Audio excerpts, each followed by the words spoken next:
चला तर आपण इलेक्ट्रोस्टॅटिक्स चॅप्टर स्टार्ट केलेला आहे.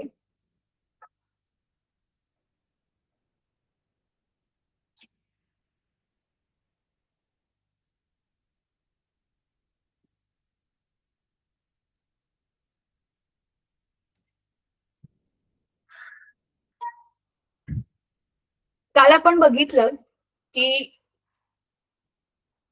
ही इलेक्ट्रोस्कोप काय असते ते बघितलं, राईट? आणि अनचार्ज बॉडीच्या जवळ चार्ज बॉडी घेऊन गेल्यावर चार्जेस कसे इंड्यूस होतात. आता चार्जेस इंड्यूस होणं म्हणजे काय? एकाचा प्रभाव दुसऱ्यावर पडणार आहे, सिंपल. आता जसं की आपण आगीच्या जवळ जातो, आगीची वाफ आपल्याला फील होते, बरोबर आहे? तसंच मग हे चार्जेस काय करतात, आपल्याला दुसरे अपोजिट चार्जेस स्वतःकडे खेचून देतात आणि बाकीच्यांना लांब फेकतात, है ना? लाईट चार्जेसला रिपेल करतात आणि लाईट चार्जेसला अट्रॅक्ट करतात. त्याच्यामुळे जे चार्जेस आधी जे मिक्स होते ते सेपरेट होतात, त्यालाच म्हणतात चार्ज इंड्यूस करणं. ठीक आहे. आता हे जे आहे, तुम्हाला माहिती आहे हा फेनॉमेना आपण ऑलरेडी आपल्या आसपास पण बघतोय. शॉर्ट मध्ये सांगते तुम्हाला. आणि आता हे मला तुम्ही म्हणजे मी तुम्हाला आता जे एक्सप्लेन करणार आहे ना, त्याच्यासाठी मला तुमची हेल्प पण पाहिजे. थांबा.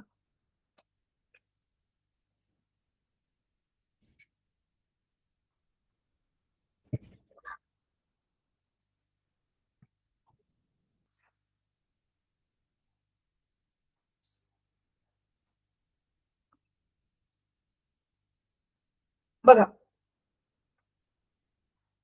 माझा व्हाईट बोर्ड दिसतोय? माझा व्हाईट बोर्ड दिसतोय? हो मॅम, दिसतोय. Very good. असंच बोल.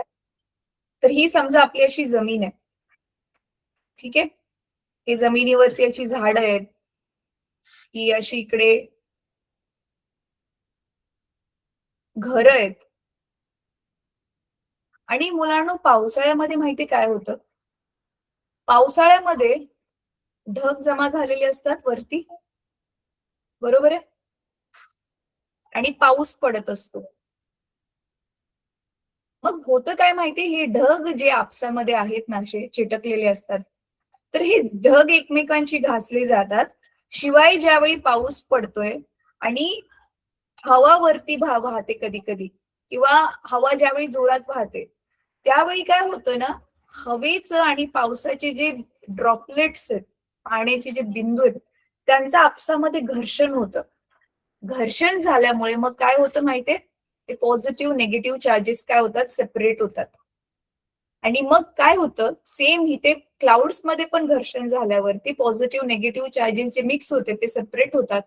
निगेटिव्ह चार्ज म्हणजेच इलेक्ट्रॉन जास्त असतात, ते वजनाने हेवी असतात, मग ते इथे गोळा होतात. खालच्या बाजूला ते गोळा होतात आणि वरच्या बाजूला काय जाणार, मग पॉझिटिव्ह चार्जेस हलके असतात ते वरती जातात, खाली निगेटिव्ह, वरती पॉझिटिव्ह.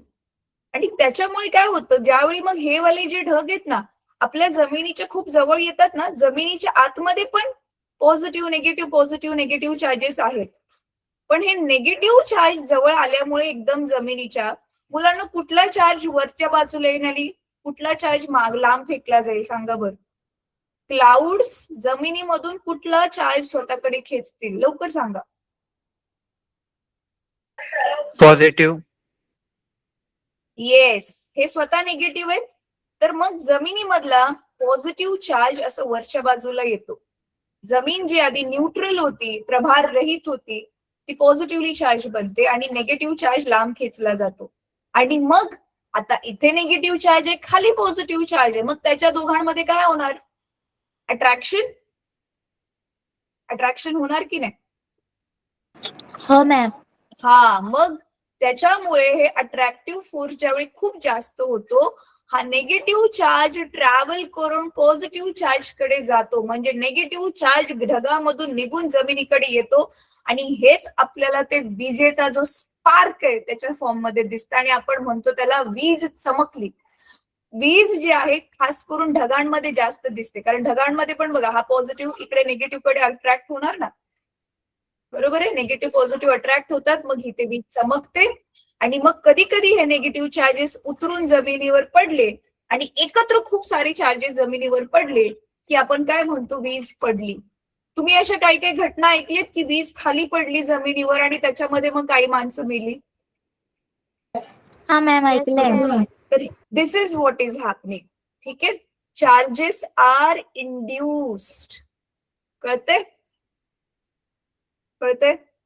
मी आता हे जे एक्सप्लेन केलं ना मुलांनो, हे तुम्हाला त्यावेळी जास्त समजेल पुस्तकामधून वाचल्यावरती. तर आपला क्लास संपल्या प्लीज माझी रिक्वेस्ट आहे, सुरुवातीपासून हातात पेन्सिल घेऊन बसायचं, व्यवस्थित लाईन बाय लाईन धडा वाचून काढायचा. जे जे शब्द समजत नाहीत त्याला सर्कल करा, जे जे वाक्याचा अर्थ समजत नाही त्याला अंडरलाईन करा आणि मला अधनं मधनं विचारा. ठीक आहे. आता मी पूर्ण लाईन बाय लाईन वाचून तुम्हाला नाही शिकवू शकत, कारण तुम्ही 11वीत आहात आणि आपला सिलेबस कधी होणार. म्हणून मी जे थोडंफार तुम्हाला ओव्हरऑल सांगते ते डिटेल मध्ये तुम्हाला पुस्तक वाचल्यावरती कळेल. दिसते हे बघा, this is called induction. Charges induce झाल्यामुळे जी प्रक्रिया घडली, जी प्रोसेस आहे त्याला इंडक्शन म्हणतात. ठीक आहे. बघा हे सगळं वाचा जरा. आता मी एक्सप्लेन केले ऑलरेडी. चार्ज बॉडी अट्रॅक्ट्स और रिपेल इलेक्ट्रॉन्स वगैरे सगळं एक्सप्लेन केलंय जस्ट आता. ठीक आहे. तर चला आता ह्या पुढच्या टॉपिक वर जाऊया. Additive nature of charges, basic properties of electric charge. आपला हा जो धन प्रभार आहे, ऋण प्रभार आहे, त्याच्या प्रॉपर्टीज आपण शिकतोय. प्रॉपर्टीज काय असतात मुलांनो?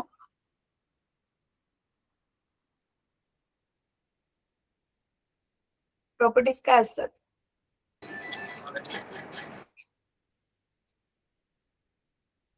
बोला रे. त्यांची वैशिष्ट्ये. Yes, very good. त्यांची वैशिष्ट्ये. आता ना बघा, मी स्क्रीन ना अशा ठिकाणी घेतले की माझं अर्ध पुस्तक लपलं तरी चालेल, पण आता तुम्ही पण मला दिसणार. ठीक आहे. सो प्लीज बोलत राहा अनम्यूट करून. राधिका, रोशनी, नावापूरच्या गर्ल्स, प्रद्युम, ओम, जेवढे जॉईन झालाय प्लीज बोलत राहा. चला, तर आता मग त्यांची वैशिष्ट्ये आपण आपला पॉझिटिव्ह चार्ज, निगेटिव्ह चार्ज त्यांची वैशिष्ट्ये शिकतोय.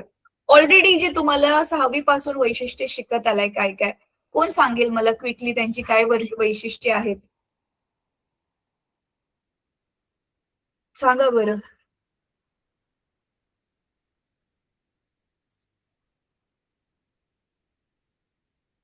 सांगा रे, काय वैशिष्ट्य त्याच्या? मी एक पहिलं वैशिष्ट्य सांगते. पहिलं वैशिष्ट्य, unlike charges attract each other. दुसरं सेम ह्याच्या बिलकुल उलट, दुसरं वैशिष्ट्य सांगा तुम्ही. लाईक चार्जेस असतील तर रिपेल इच अदर. ही दोन कॉमन वैशिष्ट्य आपल्याला माहिती आहेत. त्याच्या व्यतिरिक्त आणखी वैशिष्ट्य काय काय आहेत ते आता तुम्ही 11वीत आलाय ना, त्या हिशोबाने जरा अजून डीप मध्ये दिले.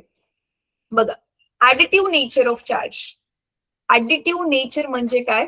आपल्याकडे एकापेक्षा जास्त चार्जेस असतील तर आपण त्यांची बेरीज करू शकतो का? कळतंय?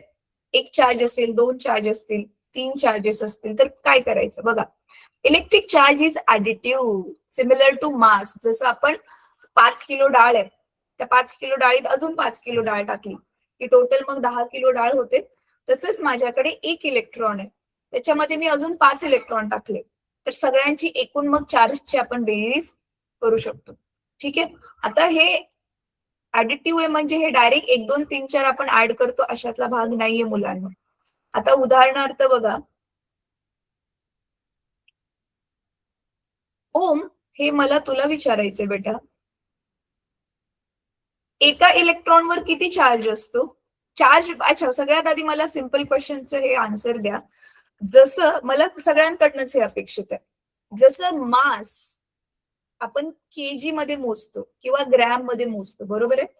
वस्तूचं वस्तुमान आपण किलोग्रॅम किंवा ग्रॅम मध्ये मोजतो, तसं आपण चार्ज कशामध्ये मोजतो? चार्जचं युनिट काय आहे?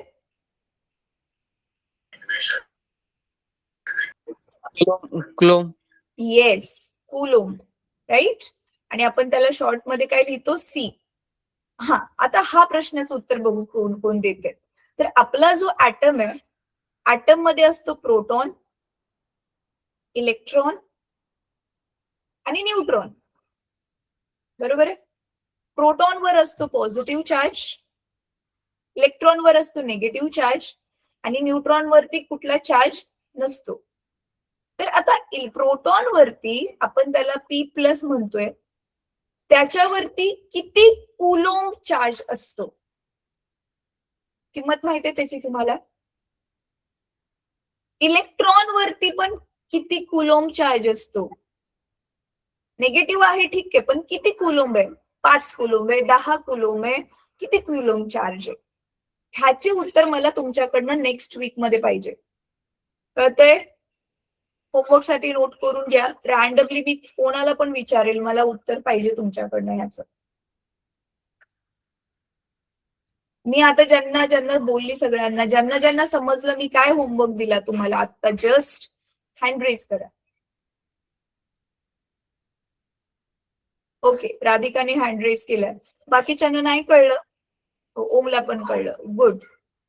What about rest of the, नाही, नावापूरच्या हॉस्टेलच्या गर्ल्सनी हात वर केलाय.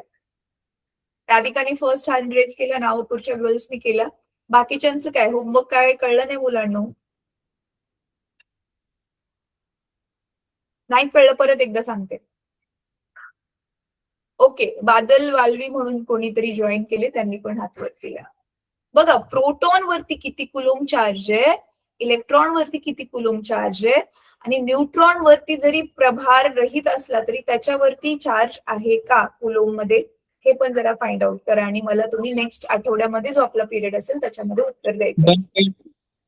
हा ओम. प्रोटॉन मध्ये 1.6 इंटू 10⁻⁹ कुलोम्ब असतो. ओम ओम ओम आता नको सांगू बेटा, बाकीच्यानं पण थोडं रिसर्च करू देत. सो तुला माहितीये, तू नोट करून ठेव, पण आपण नेक्स्ट क्लासमध्ये ह्याला डिस्कस करू. ठीक आहे. मग आता इथे तुमच्या पुस्तकामध्ये काय दिलेलं आहे बघा, इलेक्ट्रिक चार्ज इज ऍडिटिव्ह. म्हणजे आता एका इलेक्ट्रॉनवर जेवढा चार्ज आहे, आणखी इलेक्ट्रॉनचा चार्ज आपण खूप सारे इलेक्ट्रॉन ऍड केले तर सगळ्यावरचा चार्ज ऍड होईल. एका इलेक्ट्रॉनवरती उदाहरण देते मी.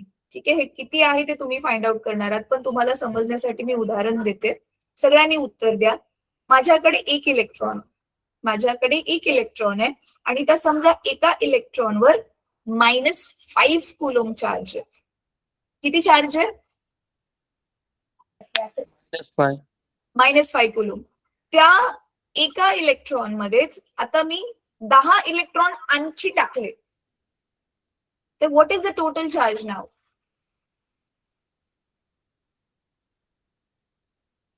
-50. येस. नाही, टोटल इलेक्ट्रॉन आधी किती झाले? एक ऑलरेडी होता, 10 टाकले, टोटल इलेक्ट्रॉन किती झाले? 11 मॅम. 11 झाले. आणि एका इलेक्ट्रॉनवर चार्ज किती होता?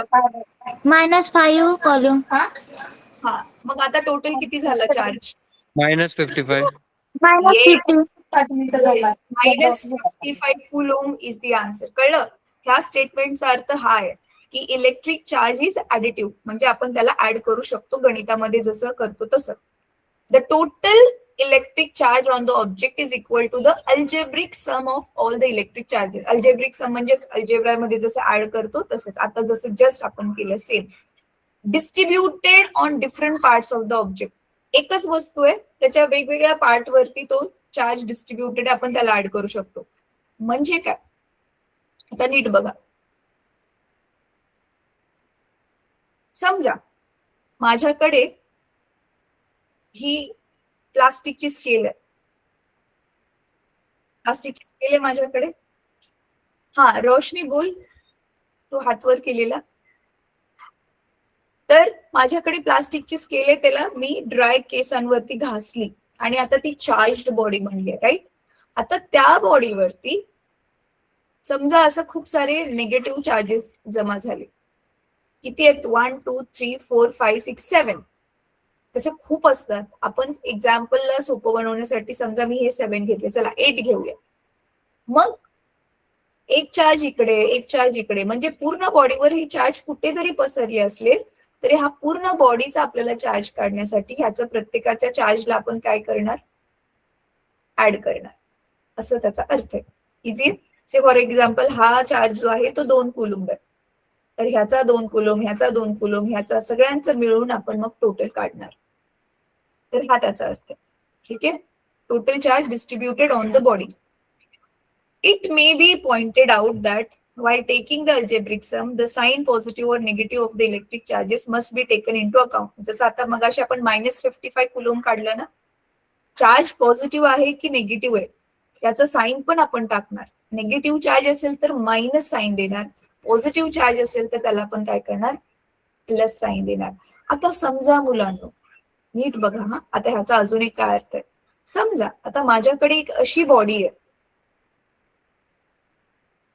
एक अशी बॉडी आहे, ह्या बॉडीवरती इकडे पॉझिटिव्ह चार्ज आहे आणि ह्याच बॉडीवरती इकडे जो आहे तो नेगेटिव्ह चार्ज आहे. मग ह्या बॉडीचा टोटल चार्ज काढायचा असेल तर आपल्याला काय करावं लागेल. चला एक्झाम्पल देते. सपोज हे सगळे जे this is suppose 1 coulomb, this is 2 coulomb, this is 1 coulomb, this is 1 coulomb, this is 1 coulomb, this is 1 coulomb. Suppose this is -2 coulomb. अच्छा, मायनस ऑलरेडीच लिहिलेलं, परत मायनस नाही लिहित, कन्फ्युजन होईल. So this is 2 coulomb, this is 1 coulomb, 1 coulomb, 1 coulomb, 1 coulomb, 1 coulomb, 1 coulomb, 1 coulomb. ठीक आहे, easy बनवण्यासाठी मी 1 घेतलंय. चला, बॉडीवरचा टोटल चार्ज काढून मला सांगा आता किती आहे.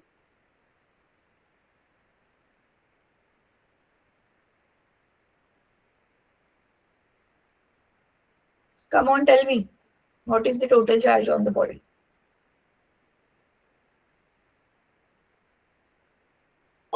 -2. -2 येते. हो. अच्छा ठीक आहे, चला मी टॅली करते. हे सगळ्यांना आधी साइन सोबत घेतोय ना मुलांनो.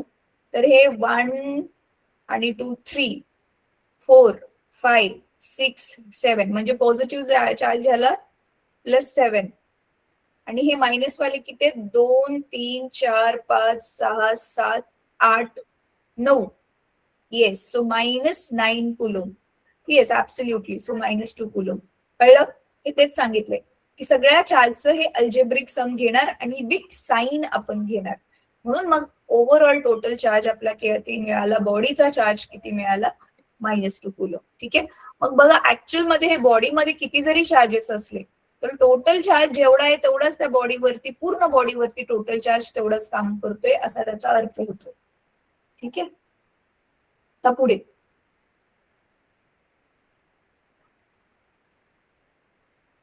हे थोडस वाचा. यांनी काय कम्पेअर केले की होऊन काय जातं, पॉझिटिव्ह जे इक्वल चार्जेस ना, पॉझिटिव्ह निगेटिव्ह, ते एकमेकांना बॅलन्स करून टाकतात. ते बॅलन्स करून झाल्यावरती मग जे चार्जेस उरतात त्याचा चार्ज पूर्ण बॉडीवर येतो. कळते तुम्हाला? 1 कुलम पॉझिटिव्ह चार्जला 1 कुलम मायनस चार्जने बॅलन्स केलं, 2 कुलमला 2 कुलमने बॅलन्स केलं, असं सगळ्यांना बॅलन्स करून झालं म्हणजे जोड्या लावल्या आपण. मग उरलेले काही चार्जेस आहेत ज्याची जोडी पूर्ण करायला दुसरी अपोजिट चार्ज अवेलेबल नाही, जसं की ते -2 एक्स्ट्रा होतं. मग ते -2 चार्ज पूर्ण बॉडीवर आला कारण त्याला बॅलन्स करायला पॉझिटिव्ह चार्ज नाहीये. समजतंय का मी काय म्हणते मुलांनो? समजतंय का मी काय म्हणते? Yes ma'am. फक्त ओमला समजते, बाकीच्यांना नाही समजत आहे.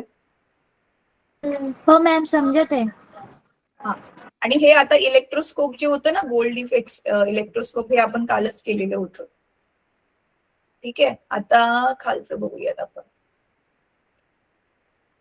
हा, हे बघा, मग आता ह्याच्यावरूनच आपल्याला इथे प्रॉपर्टीज दिलेल्या आहेत. जो टॉपिकचं नाव होतं प्रॉपर्टीज. पहिली प्रॉपर्टी काय, the masses of the particles constituting an atom are always positive, whereas the charges distributed on different parts of the objects may be positive or negative. म्हणजे जो इलेक्ट्रॉन आहे मुलांनो, इलेक्ट्रॉनचं मास, ज्याला आपण नॉर्मल भाषेत वजन म्हणतो, वस्तुमान, इलेक्ट्रॉनचं वस्तुमान हे तर नेहमी पॉझिटिव्ह असतं. हे तुम्ही ग्रॅव्हिटेशन चॅप्टर मध्ये शिकलाय 10वीला. पण त्या इलेक्ट्रॉनवरती जो प्रभार आहे, जो पॉझिटिव्ह किंवा निगेटिव्ह, इलेक्ट्रॉनवर तर निगेटिव्हच असतो, पण इन जनरल समजा इलेक्ट्रॉन नाही, कुठली तरी एखादी वस्तू, से फॉर एक्झाम्पल, हा हे आता समजा माझ्याकडे जे कार्ड आहे, हे प्लास्टिकचं कार्ड आहे जे दिसते तुम्हाला, ह्याचं मी वजन काट्याने आता वजन केलं तर ह्याचं मास असेल काहीतरी, ते नेहमी पॉझिटिव्ह आहे. पण ह्याला मी घासलं आणि आता ह्याच्यावरती चार्ज आला, तो चार्ज काय असू शकतो, पॉझिटिव्ह असू शकतो किंवा निगेटिव्ह असू शकतो. कळली पहिली प्रॉपर्टी? पहिली प्रॉपर्टी कळली, ह्याचा अर्थ कळला मुलांनो? Yes ma'am. Yes ma'am. हा, ह्याला लिहून पाठ करायचे. हा, 2 मार्काला विचारू शकतात. परत, the total mass of an object is always positive. Of course ना, ते सगळं टोटल आहे, त्याचं जे वजन आहे ते पण पॉझिटिव्ह असणार. The total charge on the object may be positive, 0 और निगेटिव्ह. 0 चार्ज कधी होईल? 0 चार्ज कधी होईल मुलांना? जेव्हा जेवढे पॉझिटिव्ह आहे तेवढेच निगेटिव्ह असल्यावर.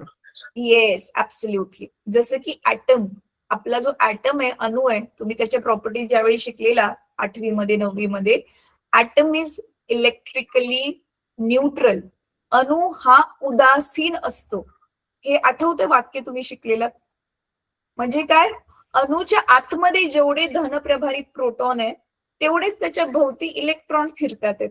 त्याच्यामुळे तो प्रभार काय करतो, एकमेकांना बॅलन्स करतो आणि मग टोटल प्रभार जो आहे अणुवरचा तो 0 होऊन जातो. Total charge on the atom becomes 0. So तेच सांगितलंय, अ बॉडीवरती जो चार्ज आहे तो पॉझिटिव्ह असू शकतो, 0 असू शकतो किंवा निगेटिव्ह असू शकतो. समजलं? ठीक आहे. सो प्रॉपर्टीज वाला टॉपिक आपण कम्प्लीट केला. आता हे वाला जे आहेत हे लिहून काढायचे आणि ह्याला पाठ करायचे. ठीक आहे, ह्या 2 प्रॉपर्टीज. आता पुढे, क्वांटायझेशन ऑफ चार्ज. क्वांटायझेशन म्हणजे काय असतं? क्वांटायझेशन शब्दाचा अर्थ मला कोण सांगेल?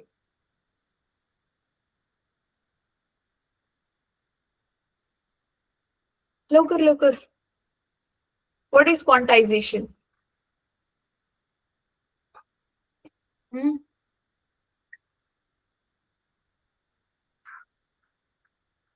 क्वांटाईज करणं म्हणजे इलेक्ट्रॉन ऍटम मध्ये फिरतोय, प्रोटॉन त्याच्या न्यूक्लियस मध्ये आहे, त्या एका प्रोटॉनला किंवा एका इलेक्ट्रॉनला आपण बाहेर काढून त्याला सिंगल इलेक्ट्रिक चार्जच्या रूपामध्ये, म्हणजे त्याला एकटं ठेवू शकतो का, हा त्याचा अर्थ आहे. क्वांटाईज करणं म्हणजे त्या एका पार्टिकलला बाहेर काढणं. ठीक आहे. आता बघा, the minimum value of charge on an electron is determined by Millikan's oil drop experiment is, आता जसं ओम म्हणत होता बघा, एक आन्सर तुम्हाला ऑलरेडीच भेटलं, इलेक्ट्रॉन वरती किती चार्ज आहे, तर ऑफकोर्स हा चार्ज निगेटिव्ह आहे. आणि कॅन यू सी किती कमी चार्ज आहे, 1.6 इंटू 10⁻⁹ कुलोम, म्हणजे 0.000 अशी 16व्या जागेवरती 16, म्हणजे 0.00000, सॉरी 19 आहे ना, -19 पॉवर आहे, तर 19व्या पॉवरवर 16 म्हणजे 0.00000 असे 19 0 आणि मग नंतर 16 कुलोम. म्हणजे बघा 1 कुलोम चार्ज पण नाहीये त्याच्याकडे, 0.5 कुलोम अर्धा चार्ज पण नाहीये इलेक्ट्रॉन वरती. किती कमी चार्ज आहे. मग एका इलेक्ट्रॉनवर जो एवढा कमी चार्ज आहे, एवढा कमी चार्ज असला तरी पण त्याचा प्रभाव बघा मुलांनो, सगळी इलेक्ट्रॉन मिळून, कारण इलेक्ट्रॉन हे मिलियन्स मध्ये असतात, लाखोंमध्ये असतात, करोडोंमध्ये असतात. त्याच्यामुळे एका इलेक्ट्रॉनवरचा चार्ज किती जरी कमी असला, पण ज्यावेळी करोडो एकत्र येतात त्यावेळी मिळून मग त्याचा जो प्रभाव आहे तो जास्त पडतो. कळतंय तुम्हाला? कळतंय का? हो मॅम. ठीक आहे. तर आता ही मिलिकन्स ऑइल ड्रॉप एक्सपेरिमेंट काय आहे, ज्या एक्सपेरिमेंटला करून एका इलेक्ट्रॉनवर किती प्रभार आहे तो शोधण्यात आला, हे तुम्ही जरा युट्यूबवर सर्च करा. What is Millikan's oil drop experiment, त्याचा एखादा डेमोवाला व्हिडिओ वगैरे पण जरा मिळेल तर तुम्हाला आणखी जास्त समजेल. पुढे, this is called elementary charge. Elementary charge म्हणजे एका इलेक्ट्रॉनवरचा charge. Here C stands for coulomb, हे तुम्हाला माहितीच आहे, which is unit of charge in SI system. आता पुढे, आता प्रोटॉन्सवर काय आहे? पॉझिटिव्ह. इलेक्ट्रॉन्सवर आहे निगेटिव्ह चार्ज. ठीक आहे. A charge on an object must be integral multiple of plus E or minus E where N is an integer. म्हणजे काय, ह्याचा अर्थ काय मुलांना? आता बघा, Q is equal to N E हा एक फॉर्म्युला आहे, सूत्र आहे ते. ह्याचा अर्थ काय की माझ्याकडे एक वस्तू आहे, त्याच्यामध्ये समजा 3 प्रोटॉन आहेत. तर एका प्रोटॉनवरचा जो चार्ज आहे ना मुलांना, बघा प्रोटॉन आणि इलेक्ट्रॉनचं जर वजन घेतलं ना, तर प्रोटॉन जड आहे, इलेक्ट्रॉन खूप हलका आहे. पण त्या दोघांवरचा जो प्लस चार्ज आणि जो मायनस चार्ज आहे ना, तो चार्ज इक्वल आहे. म्हणजे एका प्रोटॉनवरचा चार्ज काय आहे? Plus 1.6 into 10⁻⁻19 coulomb. आणि एका इलेक्ट्रॉनवरचा काय चार्ज आहे? Minus 1.6 into 10⁻⁻19 coulomb. कळतंय? आता क्वेश्चन मी देते तुम्हाला, नीट ऐका. समजा आता माझ्याकडे एक ही वस्तू आहे ज्याच्यामध्ये 3 प्रोटॉन आहेत आणि 4 इलेक्ट्रॉन आहेत. कळतंय? आणि आता हा बॉडीवरचा मला टोटल चार्ज काढायचंय, म्हणजे मला काय काढायचंय? क्यू काढायचंय. आणि ह्या क्यूचा फॉर्म्युला आहे एन ई. म्हणजे किती टोटल चार्जेस आहेत, म्हणजे नंबर, टोटल चार्ज किती आहेत, किती टोटल चार्जेस आहेत इथे बघा. 1 2 3 4 5 6 7. आता तुम्हाला इझी बनवण्यासाठी समजा हे सगळेच्या सगळे चार्जेस आपण पॉझिटिव्ह घेऊया, तर 7 पॉझिटिव्ह चार्जेस आहेत, राईट? तर मग मी आता ह्याचं उत्तर कसं शोधणार? एनईचा फॉर्म्युला. तर इथे एन ची व्हॅल्यू आता किती झाली? 7, टोटल नंबर ऑफ चार्जेस. आणि ई ची व्हॅल्यू पॉझिटिव्ह आहे ना, तर प्रोटॉनची आपण ऑलरेडी ई ची व्हॅल्यू बघा इथे घेतलेली आहे, प्लस 1.6 इंटू 10⁻⁻19. मग ह्या फॉर्म्युलाने मला आता टोटल चार्ज मिळेल. Calculate and tell me what is the answer.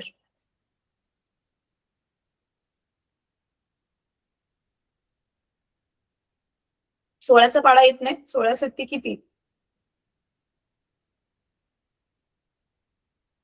हे मायनस. 40. हा 42. 11.2 into 10⁻⁻19. व्हॉट ओम, परत बोल. हे बघा 10⁻⁻19 तसंच 11.2. 11.2.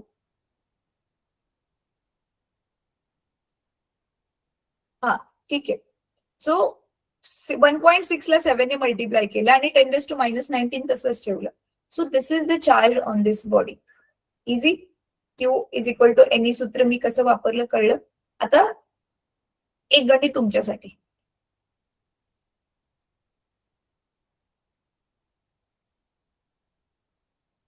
समजा तर माझ्याकडे ही जी बॉडी आहे त्याच्यावरती 3 प्लस चार्जेस आहेत, 4 मायनस चार्जेस आहेत.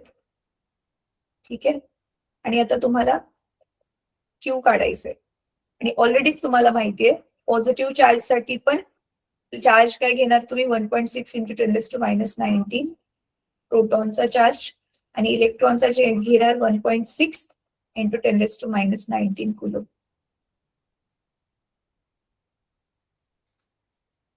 सांगा उत्तर मला.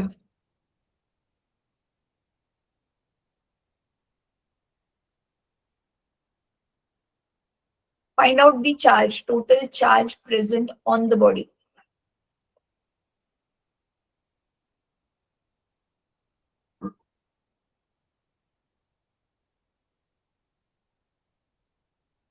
तोंडी उत्तर आहे माहितीये मुलांना.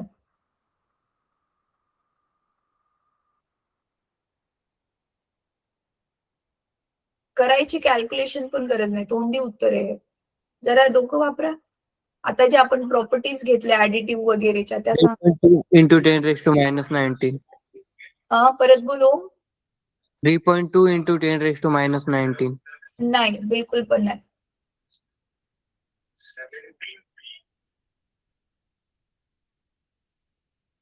इथे जर कॉम्बिनेशन असेल चार्जेसचं तर Q is equal to NE direct formula नाही वापरू शकत आपण. एकाच प्रकारचा चार्ज असेल, आयदर सगळेच पॉझिटिव्ह आहेत, आयदर सगळेच निगेटिव्ह आहेत, तर तिथे Q is equal to NE formula applicable होईल. इथे काय होईल मुलांना, आत्ताच आपण काय बघितलं, जर जोड्या असतील इक्वलच्या तर त्या एकमेकाला न्यूट्रलाइज करणार ना. हे बघा, ह्याची एक जोडी एकमेकांना त्याने कॅन्सल आउट केलं, न्यूट्रल करून टाकलं. ह्याची एक जोडी आणि ह्याची एक जोडी, हा राईट, दोन उरले, मग दोन चार्जेस उरले जे निगेटिव्ह आहेत. मग इथे Q is equal to NE formula ज्यावेळी वापरणार तर एन ची व्हॅल्यू येणार 2 आणि निगेटिव्ह चार्ज आहे, सो -1.6 इंटू 10⁻19. हा ओम तू बरोबर बोलला बेटा, सॉरी मला वाटलं एकच चार्ज एक्स्ट्रा आहे. तर मग 16 दुनी 32 आणि पॉइंट टाकणार, so -3.2 into 10⁻19 coulomb. Yes, you are right, absolutely. ते निगेटिव्हचे -2 होते तर ते -2 ला मायनस साईन नाही देत का? 2 नंबर आहे ना, किती चार्जेस आहेत ते काउंट केलं आपण, चार्जला मायनस साईन देतोय, कळतंय. ई ला आपण पॉझिटिव्ह किंवा निगेटिव्ह देणार, तर इथे मायनस उरलाय म्हणून इथे मायनस साईन दिलं, 2 ला मायनस नाही देणार. कळलं? चला आता पुढचं बघूया. तर बघा, further charge on an object can be increase or decrease in multiples of E. जसं वाढेल ते आपण त्याचं मल्टिप्लिकेशन त्या हिशोबाने करू, असं त्याचा अर्थ आहे. परत हा, ते जर हे जे इंटिग्रेशन म्हणजे ह्याला आपण इंटिग्रल मल्टिपल, म्हणजे आता जे आपण प्रोसेस केली, एक चार्ज असेल जास्त वाढवले तर त्यालाच आपण काय म्हणतोय, quantization. This is known as quantization of charge or discrete nature of charge. Discrete nature of charge, quantization of charge ह्यालाच म्हणतो, जे आता आपण करून बघितलं.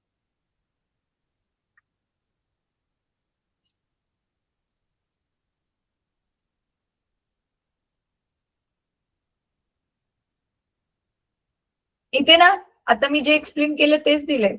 Suppose, for example, when a glass rod is rubbed with silk, a charge of order of 1 coulomb appears on the glass rod or silk. Since elementary charge E, that is 1.6 into 10⁻19 coulomb, the number of elementary charge on the glass rod is given by.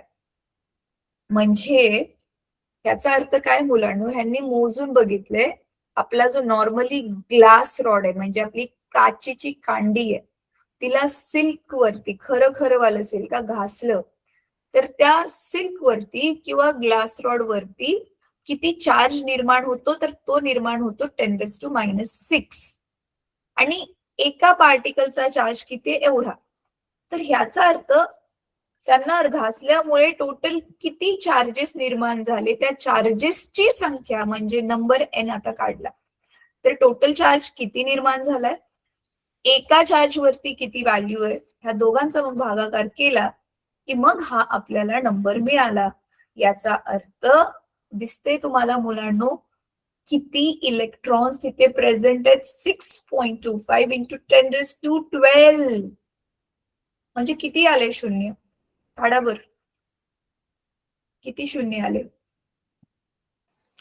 13. हा थांबा आपण करून बघूयात. बघा, कळते तुम्हाला, हे आपलं सिल्कचे कापड आहे, ह्याच्यावरती अशी आपण ग्लासची कांडी रब केली, टोटल बॉडीवरचा जो चार्ज आलेला आहे तो आहे 10⁻6 कुलम. तर आता ह्यांनी हे विचारले की असे किती मायनस मायनस चार्जेस निर्माण झालेले, टोटल म्हणजे नंबर ऑफ इलेक्ट्रॉन्स किती सेपरेट झाले, क्वांटाइज झाले, असं त्यांनी विचारले. ठीक आहे, तर मग काय केलं त्यांनी, 10⁻6 अपॉन 1.6 इंटू 10⁻19 एन काढण्यासाठी. मग ह्याला सॉल्व्ह केल्यावर एनची किंमत किती मिळाली, 6.25 इंटू 10⁻12. तर आता बघा ना, हे 6.25 इंटू 10⁻12 म्हणजे किती शून्य एकावरती, 1 2 3 4 5 6 7 8 9 10 11 12 शून्य, राईट. आणि मग किती येईल उत्तर? आता हे पॉइंट हे याने ह्याला गुणा 6.25 ला, किती येईल उत्तर?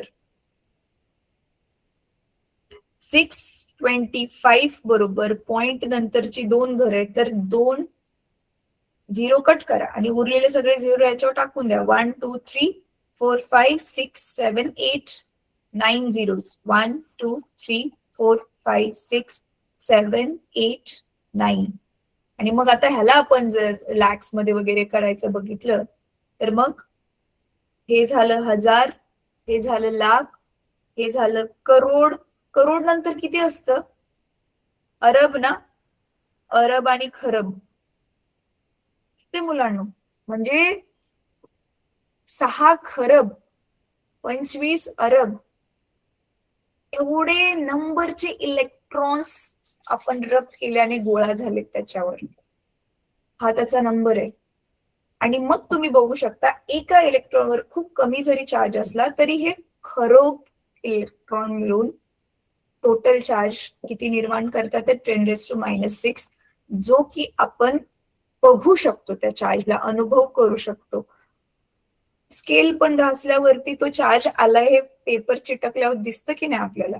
आता मग जे गावची लोक आहेत किंवा नॉट एक्झॅक्टली गावचे किंवा अशी लोक की ज्यांना आपलं सायन्स बद्दल जास्त माहिती नाही, तर त्यांना आपण हे करून दाखवलं ना, त्यांना काय वाटतं, अरे हे तर मॅजिक आहे, चमत्कार आहे. तो जो जादूगर येतो आपल्याकडे बोलवल्यावरती, ते जे आपल्याला जादू करून दाखवत असतो, मॅजिक दाखवत असतं, ते पण काय असतं? सायन्सच असतं. Yes or no? ते सायन्सच असतं. साधारण लोकांना त्याच्या मागचं सायन्स माहिती नसल्यामुळे त्यांना काय वाटतं, तो चमत्कार आहे. कळलं? आय होप हे तुम्हाला क्वांटायझेशन काय असतं ते कळलं असेल. ठीक आहे. आता इथे त्याच्याबद्दल काही अजून माहिती दिली आहे बघा. For an isolated system. Isolated system म्हणजे आपण चार्जेसला बनवलं पण त्याला बाहेरून कुठून काही डिस्टर्ब नाही करत आहे. Total charge cannot be created or destroyed. तर सिस्टीम वरचा, त्या बॉडीवरचा जो टोटल चार्ज आलाय त्याला आपण अजून निर्माण पण नाही करू शकत, त्याला संपू पण नाही शकत. आपला नॉर्मल तोच रे 9th स्टँडर्ड मध्ये होता की नाही, ऊर्जा अक्षयतेचा नियम, law of conservation of energy. ऊर्जा निर्माण करता येत नाही, तिला नष्टही करता येत नाही. एकूण विश्वातली ऊर्जा अक्षय असते. Energy neither be created nor be destroyed. The total amount of energy in the universe is constant. Same चार्जला पण आपण निर्माण नाही करू शकत, चार्जला पण आपण काय नाही करू शकत, डिस्ट्रॉय पण नाही करू शकत. चार्ज ऑलरेडीच आहे, फक्त आपण रब करून त्याला सेपरेट करतोय, क्वांटाईज करतोय. कळलं? तुम्ही विचार केला की चला आज मी प्रयोगशाळेमध्ये बसून ना इलेक्ट्रॉन निर्माण करतो, नाही करू शकत. समजते? आणि हे तर खूप इझी आहे, हे ऑलरेडी केले आपण. बघा, forces between the charges, like charges repel each other and unlike charges attract each other, हे ते प्रयोग दाखवलेला आहे. ठीक आहे. आता हा जो कुलोम्ब लॉ आहे, हे कुलोम्ब लॉ काय आहे आणि scalar form of coulomb law. अच्छा थांबा एक minute. Coulomb law is very very very important. तुमची आताची जी परीक्षा असेल तिथे हा डेफिनेटली विचारला जाणार. ज्या मुलांची ऑलरेडी परीक्षा झाली त्यांना आलेला कुलोम्बला मुलांनो? कुलोम्ब लॉ आलेला का परीक्षेत?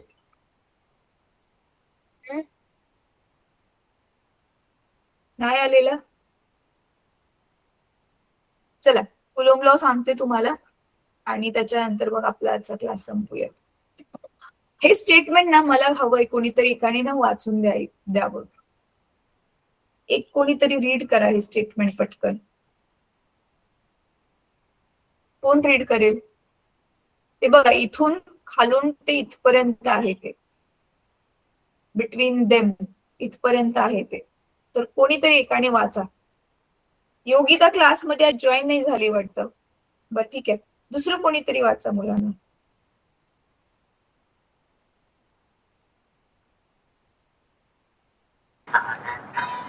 मी वाचू मॅम? हा वाच बेटा. The force of attraction of repulsion between 2-point charge. It raises the magnitude of the charges and inversely पुढे मॅम माझ्याकडे बुक नाही, तुम्ही वरती कराल का? हा ठीक आहे. Proportional to the square of the distance between them, this force acts along the line joining the two charges. Very good. ठीक आहे. आता बघा मुलांनो, मला ना लॉ ऑफ ग्रॅव्हिटेशन जो आता तुम्ही जस्ट गेल्या वर्षी शिकलेला न्यूटन्स लॉ ऑफ ग्रॅव्हिटेशन कोण सांगेल? न्यूटन्स लॉ ऑफ ग्रॅव्हिटेशन जर तुम्हाला आठवत असेल तर कुलोम लॉ पाठ करणं खूप इझी आहे. Very very easy. दोन्ही एकदम सिमिलर वाले आहेत. खूप साऱ्या गोष्टी कॉमन आहेत. तर कोण सांगेल मला लॉ ऑफ ग्रॅव्हिटेशन? कोणालाच नाही आठवत आहे? 10वीचं तुम्ही किती बोर्ड आहे म्हणून चांगला अभ्यास केला असेल आणि ग्रॅव्हिटेशन तर पहिलाच धडा होता. पहिला धडा तर आपला नेहमी खूप चांगला झालेला असतो. कोण सांगेल मला what was the law of? अच्छा, फॉर्म्युला काय होता न्यूटन्स लॉ ऑफ ग्रॅव्हिटेशनचा? फॉर्म्युला काय होता ते सांगा मला. Force is equal to mass into acceleration. नाही, ते F is equal to MA ते तुम्ही Newton second law of motion शिकलेला 9वी मध्ये. I am asking you Newton's law of gravitation.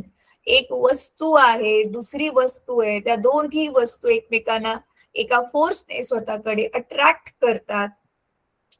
and that force of attraction is called gravitational force. say for example अर्थ आहे आणि अर्थवरची एक वस्तू आहे, ती त्या F is equal हा F is equal to G into M1 into M2 by D. Yes, आठवतोय हा मुलांनो? युनिव्हर्सल लॉ ऑफ ग्रॅव्हिटेशनचा फॉर्म्युला. येस, हा फॉर्म्युला कोणाकोणाला आठवतोय? मला माहित आहे मॅम. हा आठवतोय ना? दोन वस्तू ज्या आहेत त्या पहिल्या वस्तूचं मास समजा M1 आहे, दुसऱ्या वस्तूचं मास समजा M2 आहे, आणि हे R काय आहे? त्या दोन वस्तूंच्या मधलं डिस्टन्स. आणि G काय आहे? Universal gravitational constant. सेम इथे वस्तू होते की नाही? आता वस्तूंच्या ऐवजी आता इथे पण वस्तूच घेतोय, पण त्या वस्तूंच्या वरचा आता चार्ज घेतोय आपण. समजा इथे एक वस्तू आहे, तिच्यावर कितीतरी पॉझिटिव्ह चार्ज आहे. इथे दुसरी वस्तू आहे, तिच्यावर निगेटिव्ह चार्ज आहे. आता कुलोम लॉ काय सांगतो? त्या दोघांमध्ये जो फोर्स आहे, आता अपोजिट चार्जेस असल्यामुळे त्या एकमेकांना अट्रॅक्ट करणार आहे, राईट? आणि समजा आता मी दुसऱ्या दोन वस्तू घेतल्या सेम टू सेम, पण दोघांच्या वरती निगेटिव्ह चार्ज आहे आणि दोघांमधलं जे डिस्टन्स आहे ते पण मी सेम घेतलं. ठीक आहे, हे पण R घेऊया, हे पण R घेऊया, आणि दोघा वस्तूंवरती जो चार्ज आहे ना, हा होईल मग टोटल चार्ज प्लस Q घेऊया, ह्याला Q1 घेऊया से फॉर एक्झाम्पल, ह्याला घेऊया -Q1. तर कुलोम लॉ काय सांगतो? ह्या दोघांमधला जो फोर्स आहे, अपोजिट चार्जेस असतील तर तो अट्रॅक्शनचा फोर्स आहे, लाईक चार्जेस असतील तो रिपल्शनचा फोर्स आहे. तर हा जो फोर्स आहे it is directly proportional to product of their charges. समजा Q1 Q2 येतो, आणि it is inversely proportional to square of distance between them. Same ह्याचं पण आपण असंच केलेलं, आठवतंय ना? प्रोडक्ट ऑफ मासेसला तो डायरेक्टली प्रपोर्शनल असतो आणि स्क्वेअर ऑफ डिस्टन्स बिटवीन देमला इनव्हर्सली प्रपोर्शनल असतो. इथे पण एक्झॅक्टली सेम टू सेम तेच आहे. आणि मग आपण ह्याला कॉम्बाईन करणार आणि एक कॉन्स्टंट ऑफ प्रपोर्शनॅलिटी घेणार. मग इथे आपण हा जो कॉन्स्टंट ऑफ प्रपोर्शनॅलिटी K घेतोय, त्यालाच इथे त्यांनी नाव दिलेलं आहे epsilon not. Now what is this epsilon not? Epsilon not एक कॉन्स्टंट आहे, आणि तो कॉन्स्टंट कशावर अवलंबून आहे की हे दोन चार्जेस आपण कुठल्या मीडियम मध्ये ठेवलेत? हवेमध्ये ठेवलेत, पाण्यामध्ये ठेवलेत, कुठे ठेवलेत? जसं की मी दोन बलून आहेत घासले आणि ते लटकवले जवळ, तर ते एकमेकांना खेचतात आहेत, पण त्यांचं अट्रॅक्शन कशातून ट्रॅव्हल होऊन जाते? हवेमधून. आता मी काय केलं, पाण्याच्या आतमध्ये घेऊन कुठल्या तरी दोन वस्तू रब केल्या ज्या होऊ शकतात, आणि मग त्याच्यावर समजा चार्जेस प्रोड्यूस झाले. मग त्याच्या आतमध्ये कुठला फोर्स आहे आणि त्याचा मग जो कॉन्स्टंट आहे ऍप्सिलॉन नॉट, तो मग त्या मीडियम वरती अवेलेबल असेल, पाण्यावर अवेलेबल असेल. कळलं? तर चार्जेसचा, वस्तूंवरचा चार्जेस वरती पण ते अवलंबून आहेत, त्यांच्या मधला डिस्टन्स किती आहे त्याच्यावर पण अवलंबून आहेत. आणि त्या दोन वस्तूंना तुम्ही कुठल्या मीडियम मध्ये ठेवलंय, सॉलिड, लिक्विड, गॅस कशाच्या आतमध्ये ठेवले. सेकंडली ते मीडियम कोणतं, गॅस असेल तर कोणता गॅस आहे, हायड्रोजन गॅस आहे, हिलियम गॅस आहे की नॉर्मल आपली एअर आहे, हवा आहे. ठीक आहे. तर आता तुम्हाला काय करायचं मुलांनो, तर बघा आज तुम्ही लक्ष देऊन ऐकलं असेल तर आजचं काय एवढं रॉकेट सायन्स नव्हतं, इझी होतं. हे बघा हेच मी आता जे तुम्हाला शिकवलं, Q1 Q2 अपॉन R². ह्या फॉर्म्युलावरती उद्या आपण गणित सोडवू. So you can see negative charge positive charge असेल तर ते एकमेकांकडे ॲरो जवळ येताना दाखवले, अट्रॅक्ट करतात. सेम सेम असेल तर रिपल्शन, इथे पण बघा अट्रॅक्शन रिपल्शन रिपल्शन. मग तो अट्रॅक्टिव्ह फोर्स असो रिपल्सिव्ह फोर्स असो, फॉर्म्युला सेमच आहे तो फोर्स काढण्यासाठी. ठीक आहे. तर आता पहिला होमवर्क काय आहे, हे पहिलं वाचून काढा. जी इथपर्यंत आपण शिकलोय पूर्ण धडा व्यवस्थित वाचून काढा. अंडरलाईन करायचे शब्द समजत नाहीयेत, अंडरलाईन करायची लाईन समजत नाहीये त्याला. आणि दुसरं हे जे प्रॉपर्टीज होत्या त्या प्रॉपर्टीज लिहून पाठ करा ह्यावाल्या. आणि तिसरा होमवर्क काय आहे, हे कुलम लॉचं स्टेटमेंट ऍज इट इज पाठ करायचंय. हे एक्झाम मध्ये डेफिनेटली येतं. हे जे होतं ना स्टेटमेंट, हे आता मी जे वाचायला लावलं, हे स्टेटमेंट लिहून ते इथपर्यंत बघा, आन्सर जे काढायचंय ना इथपर्यंत, हे इक्वेशन 10.1 जसंच्या तसं ना, इथपर्यंत सॉरी इथपर्यंत जसंच्या तसं त्याला छापा स्टेटमेंट पासून. आणि हे लिहायला तुम्हाला एक्झाम मध्ये 3 मार्काचा प्रश्न येऊ शकतो. State the coulomb law and derive it's mathematical expression म्हणून. आणि तिथे मग ही आकृती पण काढायची. कळलं? कळलं मुलांना? बाकी हे तर उरलेलं Yes, पुढच्या ma'am. उरलेलं आता पुढच्या आठवड्यामध्ये करूया. चला आपला वेळ संपलाय.